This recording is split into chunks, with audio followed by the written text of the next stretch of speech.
వృశ్చికం వారికి కనుక చూసుకున్నట్లయితే ఇక్కడ ప్రధానంగా ఈ రెండవ స్థానము పంచమ స్థానము ఏదైతే ఉందో శని యొక్క సంచారం జరుగుతుంది. మీకు అష్టమంలో గురువు వక్రత్యాగం అవుతుంది, గుర్తుపెట్టుకోండి.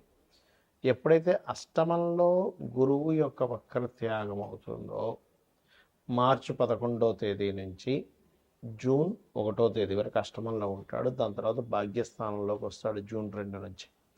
దీనివల్ల మీకు కలిగే ఫలితాలు, ఏ దేవతారాధన చేసుకోవాలి, ఎటువంటి విషయాల్లో మీకు బాగుంటుంది అనేటువంటి అంశాలు చెప్తుంది నేనైనప్పటికీ చెప్పిస్తుంది సాక్షాత్ లలితామ్మ వారిగా భావిస్తూ ప్రధానంగా ఇక్కడ గమనించినట్లయితే ఇక్కడ మీరు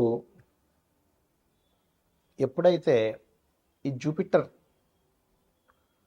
అష్టమ స్థానంలో వక్రించాడో, వక్రగతి పోయిందో, ఇన్ని రోజులు వక్రించాడు, ఇప్పుడు వక్రగతి పోయిందో, మీకు ఇన్సూరెన్సెస్ మూలంగా ఫైనాన్షియల్ గ్రోత్ అనేటువంటిది పెరగనుంది, గుర్తుపెట్టుకోండి. అలాగే కొంత ధనపరమైనటువంటి విషయాల్లో కూడా బాగుంటుంది, ఏం టెన్షన్ ఏం పడక్కర్లేదు. కాకపోతే భాగ్యస్థానంలోకి వస్తున్నందుకు అక్కడి నుంచి కొంచెం సంతానం విషయంలో బాగా కలిసి రావడం జరుగుతుంది. పంచమ స్థానంలో ఆల్రెడీ మీకు శని ఉన్నాడు. ఆ శని పంచమ ద్వితీయ స్థానాల్లో ఉన్నందుకు కొన్ని నిర్ణయాలు, అయ్యో నేను రాంగ్ నిర్ణయం తీసుకున్నాను, అనవసరంగా ఊహించేసుకొని ఎక్కువ ఊహలు పెట్టేసుకొని రాంగ్ స్టెప్ వేశాను, రాంగ్ ఇన్వెస్ట్మెంట్ చేశాను బాధపడేటువంటి మీకు కొంత ఊరట కలగనుంది వృశ్చికం వారికి. ఎప్పుడు గురువు భాగ్యంలోకి వచ్చినప్పుడు అంటే జూన్ 2 నుంచి. అయితే ఇక్కడ ఎప్పుడు కూడా పంచమ స్థానంలో శని ఉన్నప్పుడు కాలభైరవ అష్టకం గనక మీరు చేసుకున్నట్లయితే 100% మీరు ఎక్కడా కూడా రాంగ్ స్టెప్ వేయడం జరగదు, గుర్తుపెట్టుకోండి. అదేవిధంగా 4లో ఉండేటువంటి రాహు విదేశాల వెళ్ళి అక్కడ ఏదైనా ఉద్యోగం, అక్కడ ఏదైనా కోర్సెస్ చేయడానికి అనుకూలంగా ఉంది, అక్కడ పిఆర్ అవ్వడానికి అనుకూలంగా ఉంది. కాకపోతే మీకు ఏంటంటే దశమంలో కేతు ఉన్నందుకు కొంచెం ఉద్యోగ సంబంధించిన విషయంలో మారిపోదాము, ఉన్న ప్రదేశం నుంచి మారిపోదాము అనేటువంటిది మిమ్మల్ని ఇబ్బంది పెడుతూ ఉంటుంది. కాబట్టి మీరు కొంచెం గణపతి ఆరాధన చేయండి, కాలభైరవుడి యొక్క అష్టకం చేసుకోండి. వీలైతే కాస్త నవగ్రహాల్లో శని రాహు కేతు గ్రహాల దగ్గర దీపారాధన చేయండి. ఓం మాణిక్య మకుటాకార జానుద్వయ విరాజితాయే నమః అనే మంత్రం చేయండి. ఏదైనా నిర్ణయం తీసుకునేటప్పుడు 1కి 4 సార్లు ఆలోచించి ఇది త్వరగా తీసుకోవాల్సిందా, కొంతసేపు టైం తీసుకొని తీసుకోవాలనేటువంటి ఒక క్లారిటీతో నిర్ణయం తీసుకోండి, అన్ని విధాలు బాగుంటుంది. అయితే మీ యొక్క పర్సనల్ చార్ట్లో ఏదైనా ఒక గ్రహం వక్రించిందనుకోండి, అసలు మనకి మొత్తం 9 గ్రహాలలో అంటే రవిచంద్రులు ఎప్పుడు వక్రించవు, రాహుకేతువులు ఎప్పుడు వక్రగతిలోనే ఉంటాయి. అయితే ప్రత్యేకంగా వక్రించేటువంటి గ్రహాలు ఏమిటి అని చెప్పి చూసుకున్నట్లయితే గురువు, శని, కుజుడు, బుధుడు, శుక్రుడు, ఈ 5 గ్రహాలు. మన పర్సనల్ చార్ట్లో వక్రగతి చెందిన గ్రహానికి నాడీ ఆస్ట్రాలజీలో, గురుగునందు నాడీ ఆస్ట్రాలజీలో ఒక విశేషమైనటువంటి అర్థం చెప్పారు. దానికి ఏమిటది? గురువు వక్రించాడు ఉదాహరణకి అంటే జీవుడు తను ఉన్న ప్రదేశం నుంచి మారుతాడు, ఒకటి. రెండవది, తను ఏ రాశిలో ఉండి వక్రించి ఏ రాశి వైపు వెళ్తున్నాడో దాన్ని బట్టి కూడా రిజల్ట్ ఉంటుంది. ఏ గ్రహాన్ని వదిలిపెట్టి ఇంకే గ్రహంలోకి వెళ్తున్నాడు అనే దాన్ని బట్టి కూడా రిజల్ట్ ఉంటుంది. అక్కడ ఒక శుభగ్రహం ఉండి వదిలిపెట్టి పాపగ్రహం వైపు వెళ్తే ఇతను ఉన్న ప్రదేశం మారడం వల్ల, లేకపోతే కొన్ని వదిలేయడం వల్ల చాలా ఇబ్బంది పడతాడని అర్థం. అలా కాకుండా అంటే ఎలా అంటే ఇప్పుడు చూడ మనకి మంచి మనుషులను వదిలేసి అనవసరమైన దీంట్లోకి వెళ్తున్నాము అని చెప్పొచ్చు.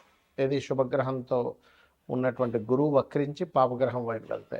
అలా కాకుండా పాపగ్రహంతో ఉన్నటువంటిది వదిలేసి శుభగ్రహం వైపు వెళ్తున్నాడు అనుకోండి, మీ లైఫ్లో ఖచ్చితంగా కొన్ని ఇబ్బందులు ఏవైతున్నాయో పోయి మళ్ళీ మంచి టైం వస్తుంది కూడా చెప్పొచ్చు. అయితే జూపిటర్ వక్రగతి అనేటువంటి పాస్ట్ లైఫ్ అని చెప్తుంది. ఏ గ్రహమైన వక్రగతి అంటే పూర్వజన్మల్లో కొన్ని దేవతా సంబంధించినటువంటివి, గురు సంబంధించినటువంటిది, అదేవిధంగా స్పిరిచువల్ రిలేటెడ్ సంబంధించినవి, గురువు సేవ సంబంధించినవి కొన్ని మీరు పెండింగ్లో ఉన్నారు, అవి మీరు తీర్చుకోవడానికి ఈ జన్మ ఎత్తారు అనేటువంటిది మీరు అర్థం చేసుకోవాలి. ఇక అంటే ఎవరికైనా గైడింగ్ చేయడం అనుకోండి, టీచింగ్ చేయడం అనుకోండి, ఇవన్నీ కూడా అనుకోండి.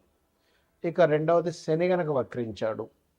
ఇక్కడ కూడా మీరు శని అంటే కర్మకారకుడు, ఉద్యోగానికి కారకుడు. కాబట్టి ఈ ఉద్యోగానికి కారకుడైన శని మీ జన్మజాతకంలో ఏ రాశిలో ఉన్నాడు, నీచంలో ఉండి వక్రిస్తే అంటే మేషరాశిలో ఉండి వక్రిస్తే నీచత్వం పోయినట్టు, తులారాశిలో ఉండి వక్రిస్తే ఉచ్చత్వం పోయినట్టు అనమాట. కాబట్టి ఉచ్చ నీచ స్థానాల్లో ఉండేటువంటి గ్రహాలు వక్రించినప్పుడు అది రివర్స్ ఫలితాలు ఇస్తాయి. అలాగే మిగతా రాశుల్లో ఏ రాశిలో ఉండి వక్రించాడు ఆ యొక్క తత్వాన్ని వదిలిపెట్టి పక్క తత్వాన్ని ఇది తీసుకోబోతుంది అనేటువంటిది మీరు అర్థం చేసుకోగలగాలి. అలాగే ఇక్కడ ఏంటంటే ఎప్పుడైనా శని భగవానుడు వక్రించాడు అంటే పూర్వజన్మల్లో మనము చేయవలసినంత జాబ్ అనుకోండి, మనం ఎక్కడో మనకు ఒక జాబ్ ఇస్తే ఆ జాబ్ని సరిగా చేయకపోవడం వల్ల మన కర్మలు కొన్నిటిని వదిలేసాము, పూర్తి చేయలేదు.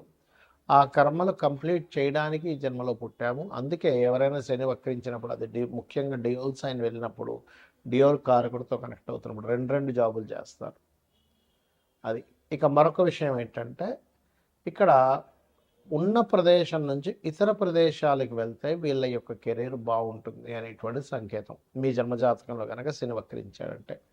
ఇక కుజుడు వక్రించాడు, అది ఉండే కండిషన్ బట్టి, అంటే ఇప్పుడు కుజుడు కనుక వక్రించి మంచి స్థానం వైపు వెళ్తూ ఉంటే భూముల వల్ల కలిసి రావడము, కుజుడు కనుక వక్రించి ఏ కేతు గ్రహంతో లేకపోతే కొన్ని పాపగ్రహాలతో కలిస్తే భూముల వల్ల ఇబ్బంది రావడము, అదేవిధంగా అన్నదమ్ముల వల్ల ఇబ్బంది రావడము, మనిషి యొక్క మనకి వెన్నుముక్క అంటారు, వెన్నుముక్కకి సంబంధించిన బ్లడ్ సంబంధించిన జీవిత భాగస్వామిలో ముఖ్యంగా స్త్రీలకి భర్త సంబంధించినటువంటి విషయాల్లో ఉంటుంది. అదేవిధంగా మరొక విషయం ఏంటంటే పరాక్రమకారకుడు కాబట్టి ఏ స్థానంలో ఉండి వక్రించాడని చూడాలి. 4లో ఉండి వక్రిస్తే 3లోకి వస్తున్నాడు కాబట్టి పరాక్రమం ఉంటుంది. అంటే ఇక్కడ ఏంటంటే అది ఎన్ని డిగ్రీల్లో ఉండి వక్రించింది, ఏ నక్షత్రంలో ఉండి వక్రించింది, ఏ రాశిలో ఉండి వక్రించింది, వక్రించిన తర్వాత ఏ గ్రహాలు అనేది కనెక్ట్ అవుతుంది అనేది ముఖ్యంగా చూడాలి వక్రించిన గ్రహం మూలంగా. అలాగే బుధుడు శుక్రుడు. బుధుడు వక్రించాలంటే దాని అర్థం ఏమిటంటే నాలెడ్జ్ షేర్ చేయడానికి పుట్టావు నీవు ఎంత నాలెడ్జ్ని షేర్ చేస్తూ ఉంటే లైఫ్లో అంత ఎదుగుతూ ఉంటావని దీని యొక్క అర్థం.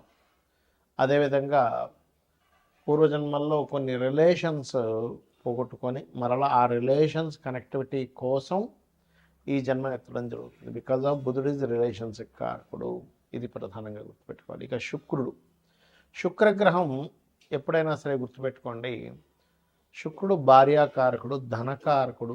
కాబట్టి ధనము ఉన్న ప్రదేశం నుంచి ఇతర ప్రదేశాలకు వెళ్ళడం వల్ల వస్తుందని చెప్పొచ్చు, లేదా ఇతర ప్రదేశాలకి వెళ్ళినప్పుడు కొంతమందికి ఇబ్బంది జరుగుతుంది. ఎప్పుడంటే పక్క రాశుల్లో కనుక అది వక్రించిన రాశి, అంటే ఉదాహరణకి మేషంలో వక్రించాడు, మీనంలోకి వెళ్తున్నాడు, ఉచ్చస్థానం వైపు వెళ్తున్నాడు. అలా కాకుండా మీనంలో ఉచ్చస్థానంలో వక్రించాడు, ఉచ్చస్థానం పోగొట్టుకుంటుంది.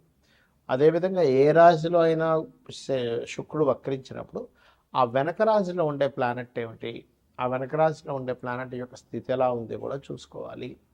ఇక మీరు ఈ గ్రహాలు వక్రించినప్పుడు దానికి సంబంధించిన అంటే కొంతమందికి స్త్రీలతో, ఇప్పుడు శుక్రుడు అనుకోండి, స్త్రీలకు చేయాల్సినవి కొన్ని బ్యాలెన్స్ ఉండిపోయాయి, అంటే చెల్లి అనుకోండి, భార్య అనుకోండి. అదేవిధంగా అందుకే కొంతమంది సప్తమంలో కనుక తన శుక్రుడు వక్రిస్తే జీవిత భాగస్వామి దూరంగా వెళ్ళడం, జీవిత భాగస్వామితో ఏదో కారణం చేత దూరంగా ఉండడం కూడా జరుగుతుండదు లగ్న సప్తమాల్లో వక్రించినప్పుడు.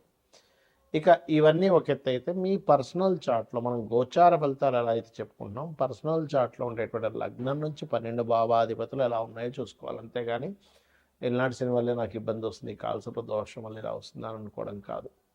ఇవి చూసుకుంటూ మీకు సరే మీ జాతకం తెలియదు, రెగ్యులర్గా రోజు లలితా సహస్రనామాల యొక్క శ్రవణం కానీ పఠనం కానీ చేయండి, ఖచ్చితంగా మీకు బాగుంటుంది. శ్రీమాత్రే నమః.